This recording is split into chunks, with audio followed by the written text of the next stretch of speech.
Thank you, everybody, for coming to the Aaron Torres Podcast YouTube page. If you could do me a quick favor, see that little subscribe button at the bottom of your screen? Go ahead, click that subscribe button. Really does help our channel grow, our audience grow, and I really do appreciate it more than you know. So click that subscribe button. Appreciate your support. Now, here's the video that you came here for. All right, everybody. I'm back. Good to be back. So want to go ahead and talk about a team and a program that, frankly, we just haven't talked about a lot here on the Aaron Torres Pod and Aaron Torres Pod YouTube channel over the last couple months. That's the Florida State Seminoles, man. So Florida State, it's crazy. I think you could go back to week 0 with this team, and really, you could say you saw it coming. Now, Florida State fans, I promise this isn't a game-by-game breakdown. We got some other stuff to get to. But when I look at Florida State, like, I remember talking about them after that week 0 loss in Ireland to Georgia Tech. And I had, I kind of said, I was like, I don't think this team's very good. And everybody, oh, Torres, it's a 12-team playoff era. You're overreacting. And I was like, well, wait a second now. They couldn't run the ball. They couldn't stop the run. DJU, respectfully, I know he's been injured for the last couple of weeks, but he's not a quarterback that's going to put your program put a program on his back. So I said, I just don't think this team's going to be very good. Well, they lose to Boston College to wrap up week 1. They're 0-2 at that point, and it's just been a train wreck. 1-6. Only win was against Cal in a game they won 14-9. Cal outgained them by over 100 yards. I think the stat in that game, Cal was in the red zone 5 times and came away with 9 total points. I could be wrong on that, but it was a disaster, okay? So Florida State has been bad. But here is the scary part if you're Florida State, and I want to get to this now. I think it is actually only going to get worse, and the worst news for Florida State isn't actually on the field, but instead it's off the field, okay? And I'm not a recruiting expert. I'm not a recruiting analyst. But one thing I can say, you follow the recruiting trends, you follow the recruiting rankings, that tells you a lot about what's going on in this sport. And I saw a piece of news that I want to go ahead and get into today, because on Sunday night, one of Florida State's best players in their 2025 recruiting class, CJ Wiley, decommitted from the Seminoles. CJ Wiley, big wide receiver, really talented, top 100 player, has been committed since the summer, committed over Georgia and LSU. So whenever you get a kid over Georgia and LSU, you know he's pretty good.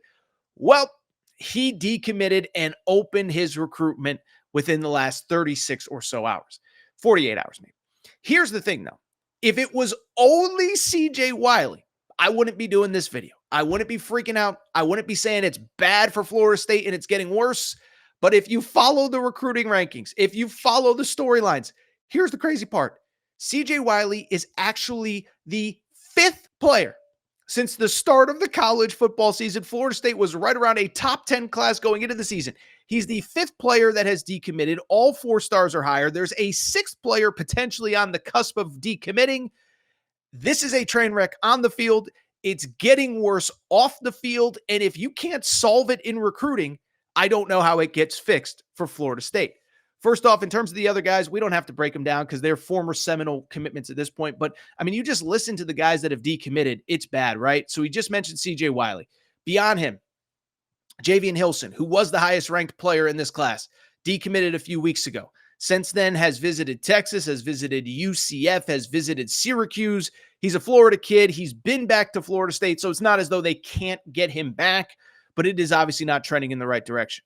Beyond him, Myron Charles, 4-star defensive lineman, was committed to Florida State, decommits after the season starts. He's now committed to Texas. Dalen McCutcheon, 4-star wide receiver, was committed to Florida State, now is committed to Texas. So poor Sark is just beating Mike Norvell when he's down.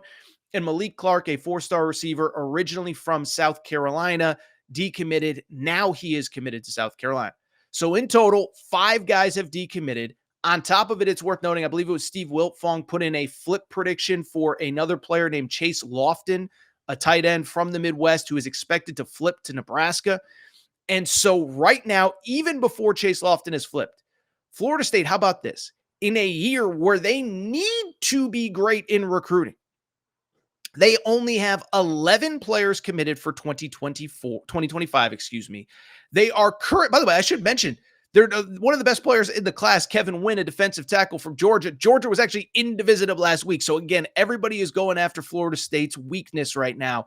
Here is the crazy part. Right now, Florida State, as I mentioned, they're down to 11 commitments, potentially 10. By the time you listen to this, the Chase Lofton kid may decommit. You know they have the 48th ranked recruiting class in the country right now. That is insane. Florida State, a year off winning the ACC title, a year off potentially the fifth place team in the college football playoff race. They have the 48th ranked class according to 24/7 Sports.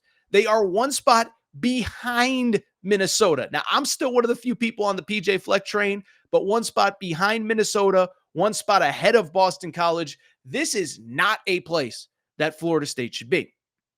And so when you look at the title of this video, when you look at the conversation that I'm trying to have, it's bad on the field, but I just think it is going to keep getting worse because here's the thing. It's bad to be bad. It's bad to be 1-6 in an ACC that isn't very good. But here's the crazy part. Where are the reinforcements coming from? Florida State has never been a good high school recruiting program under Mike Norvell. Now, I think they were early in on kind of the portal trend.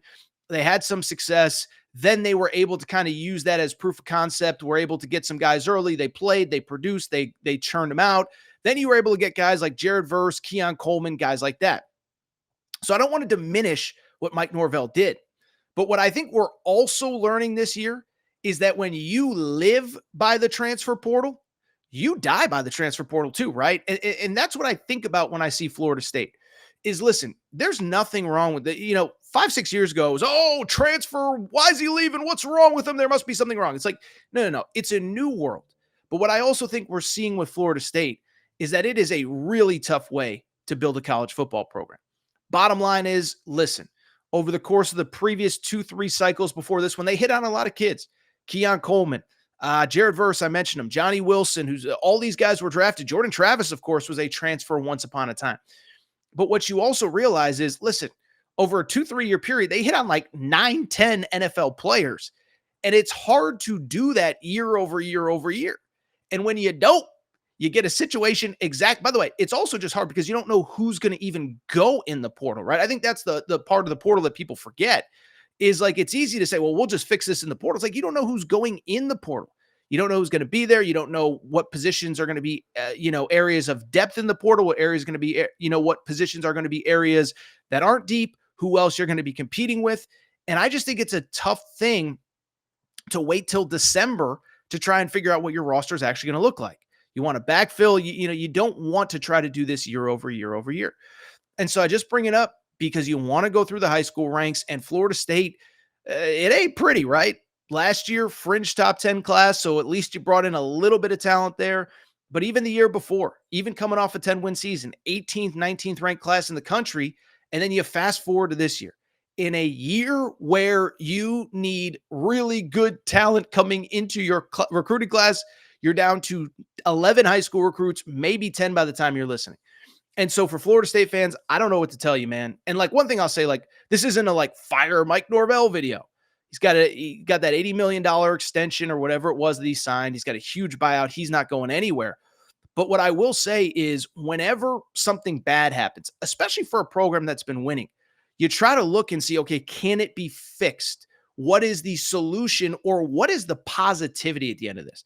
We were doing a lot of these videos at this time last year about the Florida Gators, but at least Florida, once they held on to DJ Lagway, he had something to sell for the future. There's other programs, in certain years, whatever. I'm just trying to think off the top of my head. Colorado last year wasn't good, but at least, you had Shedeur Sanders and Travis Hunter. It's like, what do you have to sell if you're Florida State? What is the future? What are you excited about? You haven't been recruiting well in high school ranks. The portal, the portal will wait and see. The quarterback situation is a mess. I think that's the other crazy part, right? I hate to say it, Florida State fans, but since Jordan Travis got hurt, what have you started 4 different quarterbacks? Tate Rodemaker, DJU, Brock, all these guys, and none of them are hitting. And I just don't know how you backfill a roster that has as many holes as this Florida State team does. Quarterback situation's a mess. O-line's a mess. D-line isn't as good as we thought. And so Florida State fans, I feel bad, But like I said, you got yourself a bad situation that appears to be getting worse. Another player decommitted. CJ Wiley obviously was the latest. That is now 5 players that have decommitted since the start of the season. You're down to 11 players in your current class, 48th ranked recruiting class in the country. I just don't know how it gets better. If you enjoyed this video, do me a quick favor. Make sure to subscribe to the Aaron Torres Pod YouTube channel. New clips and videos going up every single day. Make sure you're also subscribed on Apple, Spotify, wherever you get your podcast.